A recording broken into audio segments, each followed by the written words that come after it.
He was just a janitor. That's what they saw when he pushed his cart down the polished university hallways every night.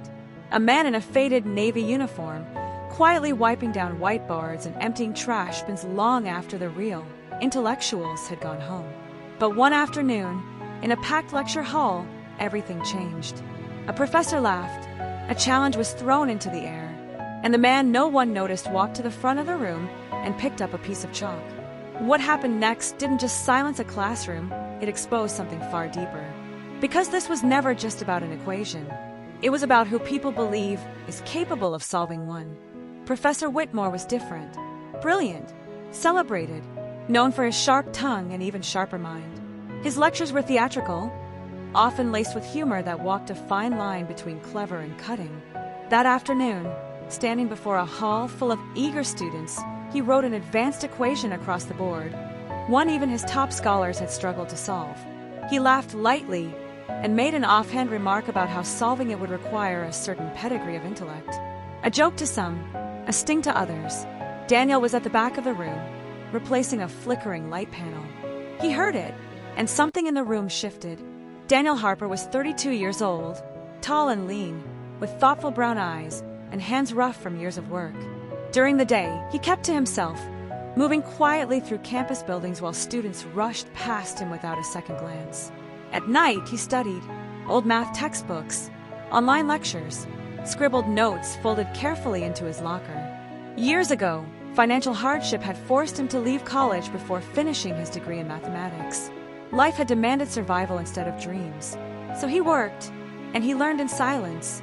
Most students never noticed how long he paused at certain classroom boards before erasing them. They didn't see the way his eyes traced complex formulas with familiarity. To them, he was background noise, invisible, safe to underestimate.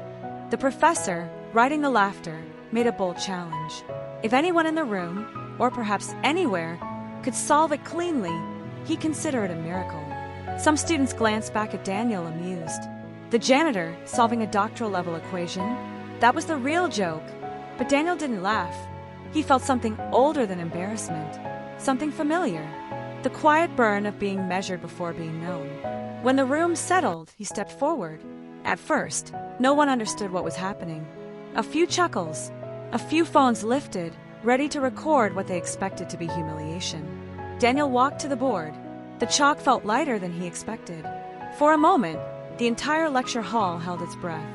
He didn't rush. He studied the equation carefully, respectfully, like it deserved to be understood, not feared. Behind him, whispers grew, waiting for the mistake, waiting for confirmation of what they already believed. Professor Whitmore stood with folded arms, confident this experiment would end quickly.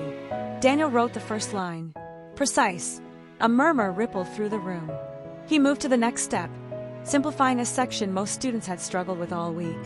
Symbols began to fall into place, each line flowing naturally into the next. The laughter faded, laptops lowered, phones that had been raised to capture failure now recorded something else entirely. Focus, mastery. The professor's smile tightened. Daniel paused, erased a small portion, and reworked it, revealing a shortcut so elegant it drew an audible gasp. He wasn't guessing. He wasn't performing. He was solving. The silence grew heavier with every stroke of chalk. What began as entertainment had turned into disbelief. And then he reached the final line. One clean calculation, one steady underline. He stepped back. The equation was complete, correct, undeniable. For a long second, no one moved. No one laughed. The room that had been so quick to mock him now sat frozen, forced to confront what had filled the space before he ever touched the board. Daniel didn't look at the students. He looked at the professor, not with anger, not with triumph, but with quiet clarity. No applause came at first, just silence, the kind that forces reflection. Professor Whitmore cleared his throat, straightened his jacket, and acknowledged the solution. No joke this time, no laughter, just a brief nod before dismissing class early. Students filed out slower than they had entered, some avoiding Daniel's eyes, others seeing him differently now, like a lens had been adjusted. But Daniel didn't feel victorious. He felt exposed, because proving them wrong didn't erase the sting of being doubted in the first place. It didn't erase the weeks of being overlooked, the assumptions, the surprise on faces whenever he displayed knowledge that didn't match their expectations. The equation on the board had been difficult. The equation in that room had been harder. Word spread across campus. Some called it inspiring, others embarrassing. A few tried to minimize it. But for Daniel, it became something else. A reminder that for some people, brilliance must be demonstrated twice as loudly just to be heard half as clearly. And this wasn't just about one classroom. It was about every space where someone has to overperform just to be considered equal. Every moment where skin color shapes expectation before ability ever has a chance to speak. Daniel still showed up to work the next morning. Same uniform, same steady walk, same quiet dignity.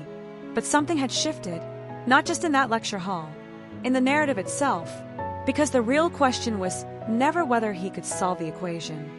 It's why anyone assumed he couldn't.